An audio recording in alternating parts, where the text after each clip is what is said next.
It was a quiet afternoon in the small town of Crestwood when fate decided to weave together two completely different lives, one bathed in luxury, the other struggling to survive.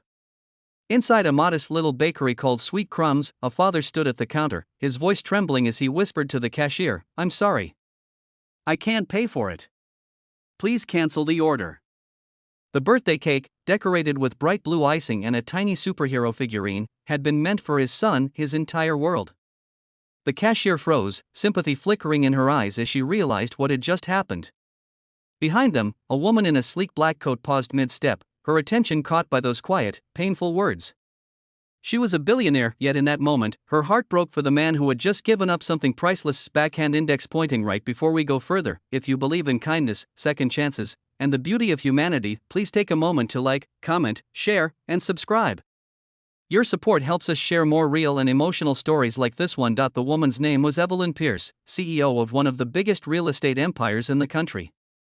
To the public, she was power in heels, untouchable, composed, and always in control. But inside, Evelyn was tired of boardrooms, contracts, and the hollow applause of success. Money had filled her world but emptied her soul. That day, she had stopped by Sweet Crumbs out of nostalgia. Her mother used to bake her cakes there before she passed away, simple cakes that smelled like love and warmth, things Evelyn hadn't felt in years. And now, watching the man, a single father, by the look of his worn clothes and weary eyes, walk out with his shoulders heavy, something inside her stirred. He had tried so hard to hide his pain, thanking the cashier quietly, forcing a small smile.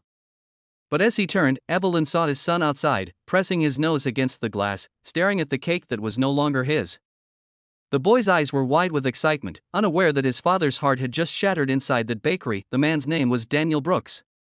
Once a mechanic, life had taken everything from him, his wife in a car accident 3 years ago, his job soon after when the shop closed down, and his savings eaten away by hospital bills.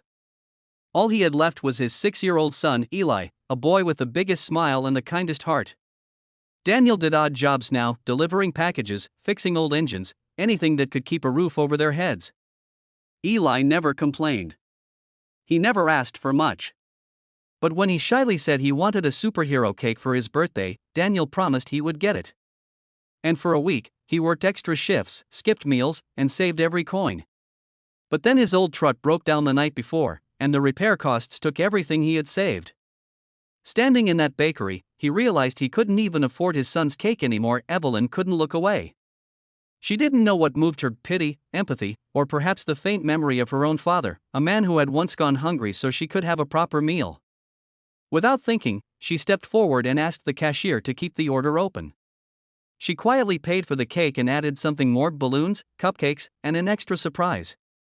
Then, pretending it was part of a store promotion, she asked the cashier to deliver it later to the address on the cancelled order slip, but she didn't leave.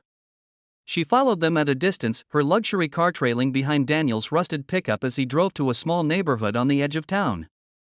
The house was barely standing, chipped paint, broken gate, and a porch light that flickered weakly. Evelyn parked far enough to not be noticed and watched as Daniel lifted Eli from the truck. The boy's laughter rang out as he showed his father a hand-drawn birthday card. Daniel smiled, but Evelyn could see the pain behind that smile, the kind of heartbreak that comes from wanting to give everything when you have nothing. An hour later, the delivery truck from Sweet Crumbs arrived. Daniel looked confused when they brought out the same cake he had cancelled, only now it had a note attached that said, "Every superhero deserves a celebration. Someone out there believes in you." His eyes filled with tears. Eli squealed in joy, hugging his father's waist, shouting, "You did it, Dad! You did it!" Daniel didn't have the heart to tell him it wasn't him. Instead, he whispered, "Happy birthday, buddy." From her car, Evelyn watched the moment unfold. For the first time in years, she felt something real, a warmth she hadn't known since her childhood. But she couldn't just drive away. She got out, walked to the gate, and stood there until Daniel noticed her. He looked startled, unsure of who this elegant stranger was, but before he could speak, Evelyn simply said, "You remind me of someone I used to know, someone who taught me that love doesn't need money to be powerful." Daniel, still holding the note, could only nod, speechless. Evelyn smiled softly, wished Eli a happy birthday, and left before they could thank her. That night, Evelyn couldn't stop thinking about them. She kept seeing the image of the little boy's joy and the father's tears. She had all the money in the world but had never felt a moment that pure. Something inside her shifted. The next morning, she made a decision that would change not just Daniel's life, but her own. A week later, Daniel received a letter in the mail. It was from Pierce Foundation, a non-profit that Evelyn quietly ran under her late mother's name. The letter stated that his son had been awarded a scholarship to a private school, with full tuition covered, and that a local mechanic shop had offered him a position with stable pay and benefits, both arranged anonymously. Daniel couldn't believe it. He tried to trace who was behind it, but there were no names, no signatures. Only a single line at the bottom of the letter: "Never stop believing in kindness, the world still has it." Months passed. Daniel's life began to rebuild. He fixed up the house, bought new clothes for Eli, and started saving for the first time in years. Eli thrived in his new school, always telling his teachers about the mystery lady who saved my birthday. Meanwhile, Evelyn visited Sweet Crumbs often, quietly checking in with the bakery owner, making sure the Brooks family was doing okay. She never revealed herself. It wasn't about recognition anymore. It was about healing something inside her that she didn't even know was broken. Then one winter morning, fate crossed their paths again. The city was hosting a charity fair where local businesses donated goods for underprivileged families. Daniel was there as a volunteer mechanic, fixing old toys and bicycles. Evelyn was the keynote donor, funding the entire event. When their eyes met across the crowd, there was a moment of silent recognition, not of wealth or class, but of shared humanity. Daniel walked over, holding a repaired tricycle. "You didn't have to do all that," he said softly.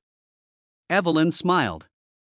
"Maybe I needed to," she replied. As they stood there, watching Eli ride that same tricycle around the park, something beautiful bloomed between them, not romance, not charity, but a deep, wordless understanding that kindness has a way of circling back. Evelyn realized that helping Daniel had not just changed his life, it had restored her faith in herself, in people, and in the purpose of the fortune she had once thought meaningless. The story spread quietly through town, no headlines, no press releases, just whispers about a billionaire who helped a struggling father when no one else did. But those whispers grew, inspiring others to step forward, to help without expecting anything in return. And soon, Crestwood wasn't just a small town anymore, it became a symbol of compassion, one act of kindness at a time. Years later, Eli graduated from high school with honors. Evelyn was there, sitting quietly in the crowd. When Eli took the stage, he thanked his father and a kind stranger who reminded us that good people still exist. Tears welled in Evelyn's eyes. For once, she didn't feel like a billionaire. She just felt human, and that day, as she stood beside Daniel, watching Eli toss his graduation cap into the air, Evelyn whispered, "Your son's going to change the world."